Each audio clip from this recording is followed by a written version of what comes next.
Utang ng Pilipinas. Magkano na po ang utang ng Pilipinas?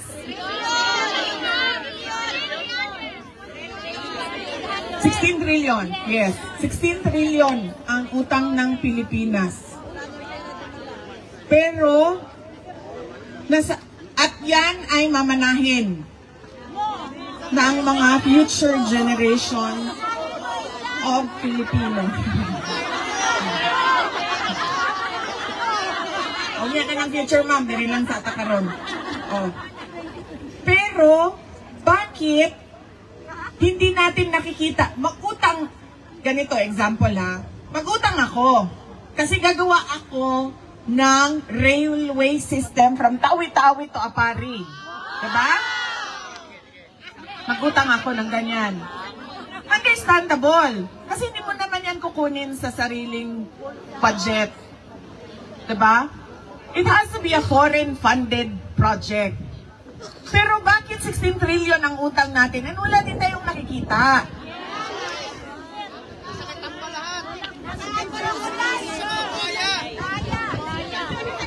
Nasaan ang inutang?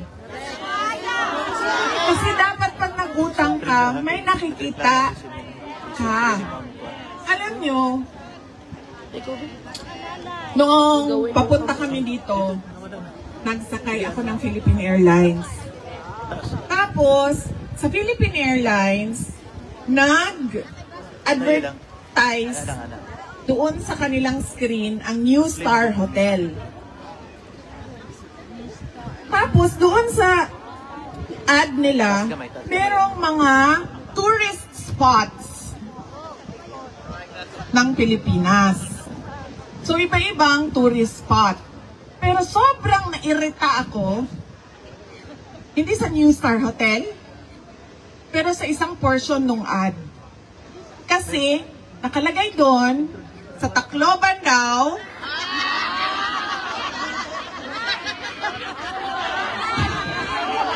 anong tourist spot niyo doon? San Juanico! Diba? Ano ba? San Juanico Bridge. Tourist spot daw ang San Juanico Bridge. Alam niyo ba gaano kahaba ang San Juanico Bridge? 2.6 kilometers. Sobrang irritated ako. Paano naging tourist spot ang 2.6 kilometers na bridge? Ang bridge sa China, papunta sa Shenzhen, papunta sa Macau, papunta sa Hong Kong. Gaano kahaba? 264 kilometers. Yun ang tourist spot. Yun ang modernization. Yun ang infrastructure. Hindi ang 2.6 kilometers na San Juanico Bridge na ngayon, nagkakagulo pa paano ayusin. Diba? Hindi ko alam bakit hindi nakikita yon ng administration. Hindi tourist spot ang 2.6 kilometers. Ang 264 kilometers, yan ang tourist spot. Umutang ka, gumawa ka ng 264 kilometers na tulay sa Pilipinas. Kahit hindi nagkailangan ng tulay, gawan mo ng tulay. Kasi 264 kilometers yan. Tulay, tulay, tulay. Diba? Cagayan de Oro, to Siquijor, to Dumaguete, tulay papuntang Cebu, Cebu papuntang Bohol, Bohol papuntang Leyte, sa Amar papuntang Bicol, yan. Romblon papuntang Marinduque, Marinduque papuntang Batangas, ala, tulayan mo yan lahat. Yan ang tourist spot. Philippines, the country of bridges. Yan ang tourist spot. Huwag niyo akong bigyan ng ad ng Pilipinas at sasabihin ninyo sa akin, tourist spot ang 2.6 kilometers. We're living in the 1970s. Diba? Ekonomiya, maganda sa papel. Utang, na wala tayong nakikita kung saan napupunta.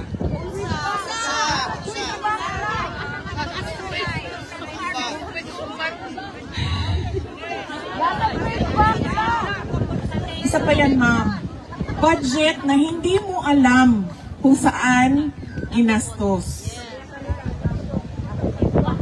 Napupunta sa ayuda na napupolitika. Diba? Bakit?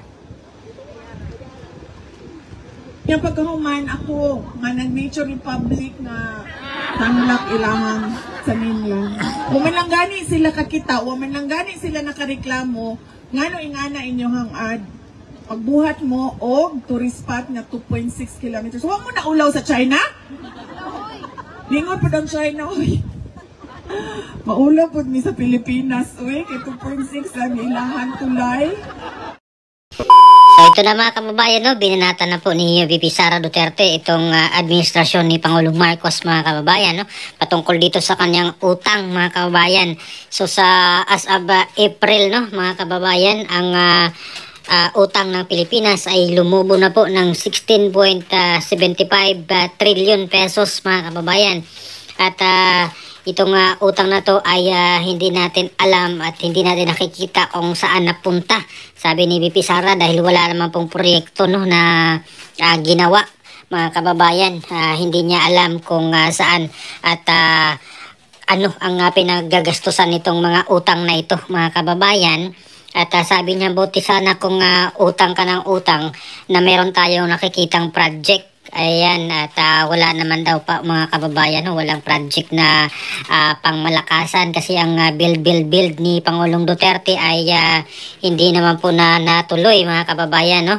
At yun nga po yung project sana ng Mindanao Railway System ay hindi na nga po binadgetan ng current administration, mga kababayan. At itong iba pang project, no, na ano, itong build nga na flagship program ni Pangulong Duterte ay hindi na nga po na pagpatuloy, mga kababayan, no? At matandaan natin na kaya po siya pumayag na magiging running mate po nito ni President Marcos noong 2022, no, na eleksyon ay dahil dito sa mga programs, no, na naiwan na hindi pa natapos ng kanyang tatay na si Pangulong Duterte. Kaya po pumayag siyang maging VP ni President Marcos, no, para sa continuity ng mga build projects ni Pangulong Duterte. Pero ito na nga po yung nangyari, mga kababayan, ay nagwatak-watak na po sila at itong proyekto ni Pangulong Duterte ay naiwan na sa ere, mga kababayan. Kaya sabi ni VP Sara nga na utang ng utang, wala naman tayo nakikitang proyekto. At yung nga po yung controversial na flood control, mga kababayan, ng 5,000 flood control ay hindi nga po nakikita, mga kababayan, ng taong bayan, no, kung saan at anong klaseng flood control ng mga yon. Kasi nung nagbaha na, mga kababayan, sinabi lang po ni Pangulong Marcos na na-overwhelm yung kanyang mga flood control projects, na hindi kinaya yung tubig kaya nasira. Ayan. At marami pong mga nagkomento naman doon, mga kababayan, no, na kung ano-ano, mga kababayan, no, negative against doon sa pahayag ng Pangulo na na-overwhelm yung kanyang project na flood control kaya nasira, no, dahil sa sobrang dami ng tubig. At ito nga po, mga kababayan, no, nagkwento rin itong si VP Sara, mga kababayan, patungkol dito sa kanyang biyahe papunta ng Australia, na kung saan nakita niya doon sa isang advertisement, mga kababayan, sa isang hotel sa Cebu na meron daw pong tourist spot, no, doon sa Tacloban, which is itong San Juanico Bridge, mga kababayan, na tourist spot daw. At sinupla ni VP Sara itong sinabi nila na advertisement, mga kababayan, no, na 2.16 kilometers lang ang haba ng tulay. At na kung saan doon naman sa China yung tulay nila na umabot daw ng 200 kilometers, mga kababayan, to 64 kilometers yung tulay na nagdugtong ng Hong Kong, Macau at yung isa pang lugar doon, no, na sa China. Na kung saan sinabi ni VP Sara dapat gumawa ng ganong tulay din na 200 plus kilometers ang Pilipinas para pang tourist spot talaga. Ayan, nakakahiya daw sa China naman tong pinagmamalaking tulay ng Pilipinas, itong San Juanico Bridge. At napaka-controversial nga po nito ngayon, mga kababayan, itong San Juanico Bridge, dahil po sa nasira ito. At sabi ni VP Sara, nagkagulo pa kung paano ayusin itong San Juanico Bridge na ito. Kaya dagdag ni VP Sara, kay umutang naman lang po itong si Pangulong Marcos. Dapat gagawa siya ng mga tulay na magdugtong dito sa mga probinsya ng Pilipinas, simula Mindanao, no? From Cagayan de Oro daw, gawa ng tulay papuntang Siquijor, then Siquijor to Cebu, Cebu to Negros, then yung sa Panay Island, tapos dito naman sa Cebu to Bohol, Bohol to Leyte, then Samar to Bicol, at Romblon to Marinduque, then to Batangas, mga ganun mga kababayan, no?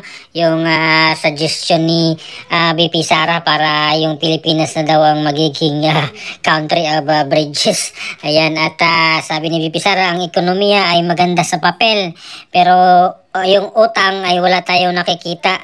Kaya ito pa ang budget mga kababayan, no, na medyo controversial din yung budget nung 2025, yung GAA, na hanggang ngayon hindi pa po nasimulan yung oral argument nga doon sa Supreme Court, no.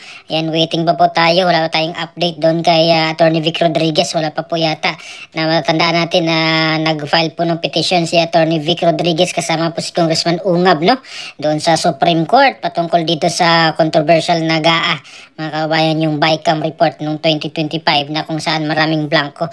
Pero pagdating doon sa bicameral nila, meron na pong mga items daw mga kababayan, no, na lumalabas. At ito nga po yung pagpunta ni BP Sara, no, doon sa Melbourne, Australia mga kababayan, para po sa makipag-meeting doon sa mga Filipino community doon.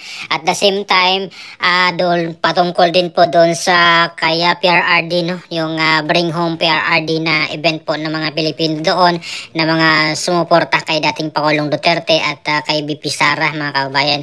So sa inyong palagay, ano pong opinion dito sa mga pasabog ngayon ni BP Sara mga kababayan, no, doon sa Melbourne, Australia, patungkol dito sa mga utang ng Pilipinas na lumulubo na 16.75 trillion, and yet wala daw tayong project or wala makikitang project mga kababayan, na flagship, no, na project na ginawa itong present administration ngayon ni President Marcos, itong San Juanico Bridge na nagpa-advertise pa sila doon sa aeroplano.